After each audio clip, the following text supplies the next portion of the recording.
சீரியல்களின் full எபிசோடுகளை Sun டிவியில் ஒளிபரப்பான உடனே எக்ஸ்க்ளூசிவாக சன் நெக்ஸ்டில் மட்டும் ஃப்ரீயா பாருங்கள். என் தம்பி தங்கச்சிங்கன்னு எனக்கு தெரியவே தெரியாது. நான் ஏதோ அனாதை மாதிரி தான் இந்த வீட்டுல இருந்தேன். அப்போ என் சித்தின்னு ஒருத்தவங்க இருந்தாங்க, அர்ச்சனான பேரு. அவங்க சொல்லிதான் நான் மனோ அப்பாவோட பொண்ணுன்னே எல்லாருக்கும் தெரிய வந்துச்சு. அதுக்கப்புறம் எல்லாரும் என்ன பேத்திய ஏத்துக்கிட்டாங்க.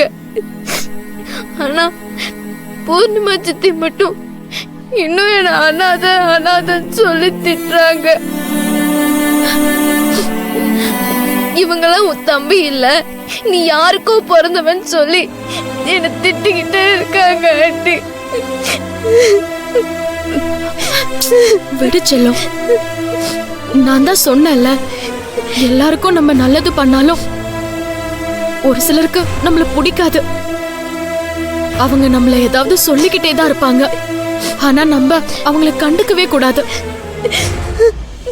ஆனா கஷ்டமா இருக்கலாம் ஆண்டி. இங்க பாரு, இப்ப அவங்க உன்னை அனாதைன்னு சொல்றாங்க.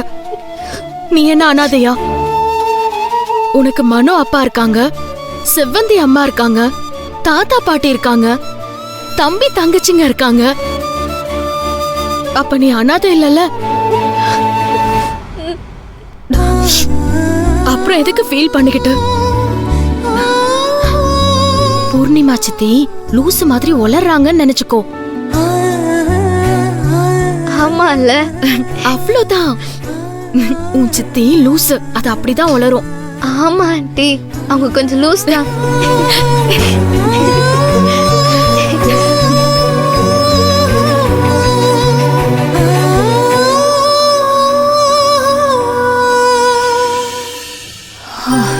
மா, இந்தாங்க மாத்திரை போடுங்க.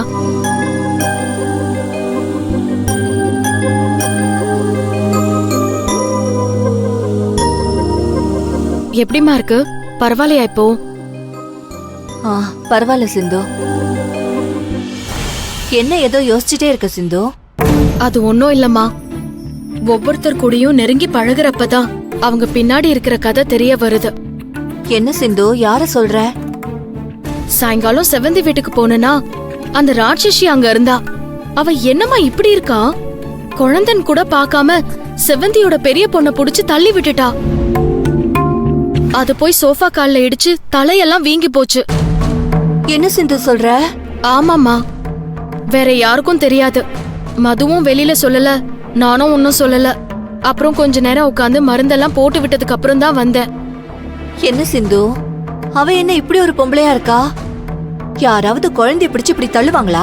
அவளுக்கு செவந்தி மேல நல்ல கோவம் இருக்குமா, அந்த கோவத்தை தான் இப்படி காட்டுறா. என்ன கோவம் இருந்தாலும் இப்படியா பண்ணுவாங்க? நீ வேற, அவதான் அப்படி இருக்கான்னா செவந்தி கதை வேற மாதிரில இருக்கு. அப்படியா? அது என்ன புது கதை? செவந்தியோட பெரிய பொண்ணு மதுமிதா இருக்கால, ஆக்சுவலா அவ செவந்தியோட பொண்ணே கிடையாதான். என்ன சிந்து சொல்ற? அப்போ அந்த பொண்ணு யார் பொண்ணு? செவந்தியோட புருஷன் பொண்ணுமா. செவந்தியோட புருஷன் பொண்ணா? என்னடி சொல்ற? புரியுற மாதிரி சொல்லு.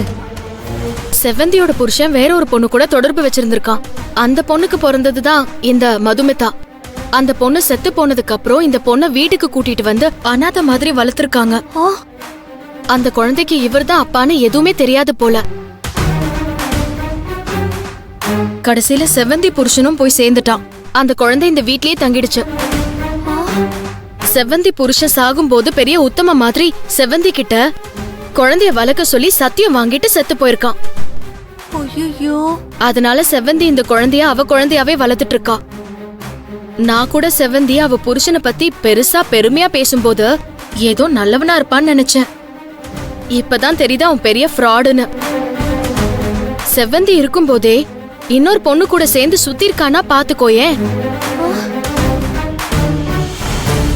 இதுல எனக்கு என்ன கோவம்னா, புருஷன்காரன் இப்படி ஒரு ஃப்ராடுன்னு தெரிஞ்சிருந்தோம் அத பத்தி கொஞ்சம் கூட கூச்சப்படாம அவ பாட்டுக்கு புருஷனை கடவுளா நினைச்சுக்கிட்டு ஹால்ல போட்டோவை மாட்டி வச்சுட்டு குடும்பமா கும்பிட்டு இருக்காங்க. இப்படி ஒரு ஃப்ராடுக்கு சப்போர்ட் பண்ற இவ இவ்ளோ ஃப்ராடா தானே இருப்பா.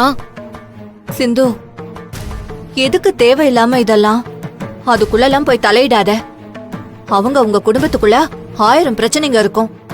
நாம ஏதோ ஒண்ணு சேர்ந்தோமா, ஒன்னா வேலை செஞ்சோமா, 4 காசு பார்த்தோமா, 4 பேருக்கு உதவி செஞ்சோமான்னு இருந்துட்டு போயிடலாம். இவங்க பிரச்சனையில எல்லாம் தலையிடாத சிந்து. இதெல்லாம் நமக்கு தேவையில்லாத பிரச்சனை. இல்லம்மா, இப்படிப்பட்ட ஆம்பளையெல்லாம் பெரிய ஆளா நினைச்சு பேசினா எனக்கு நினைச்சாலே பத்திக்கிட்டு வருது. வேணா சிந்து, மனசுக்குள்ள வெறுப்ப போட்டு வச்சுக்காத. அது உன்னையும் கெடுத்துடும், அடுத்தவங்களையும் கெடுத்துடும். பேசாம போய் படுத்து தூங்கு. போ, போய் படு.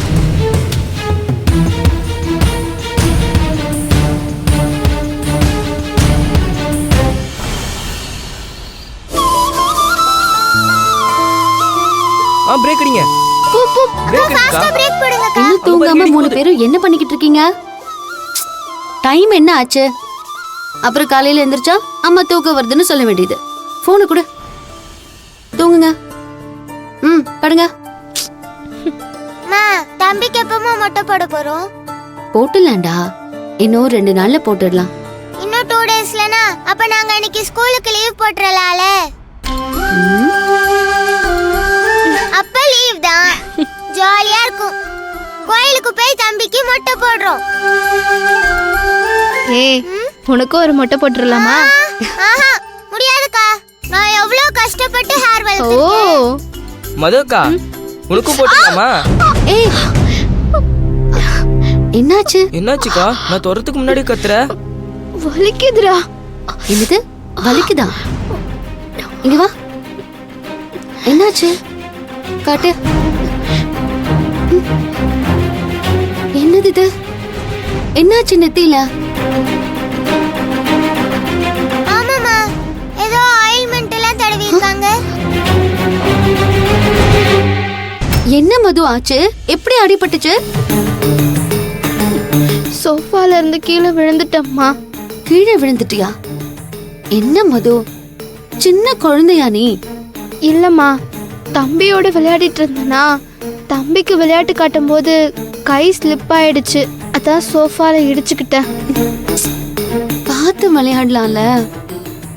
இதுக்குதான் மேல கீழே ஏறி குதிக்க கூடாதுன்னு சொல்றது. இப்ப பாரு,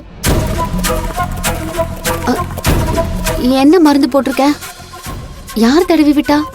சிந்து ஆண்டி இருந்தாங்க, அவங்க தான் ஏதோ ஆயில்மெண்ட் தடவி விட்டாங்க. ரொம்ப வலிக்குதா? ஆமாம்மா. நான் வந்த உடனே சொல்லியிருக்கலாம்ல, டாக்டர் கிட்ட போய் காட்டியிருக்கலாம்ல. இல்ல, டாக்டர் கிட்டலாம் வேண்டாம்மா, எனக்கு லைட்டா தான் அடிபட்டுச்சு. எதுக்கும் நாளைக்கு டாக்டர் கிட்ட காட்டிட்டு வந்துடலாம். நீ இப்படி ஓரமா படு. நந்து, அங்க போய் படு. அக்கா மேல கைப்படாம பாத்துக்கோ, சரியா?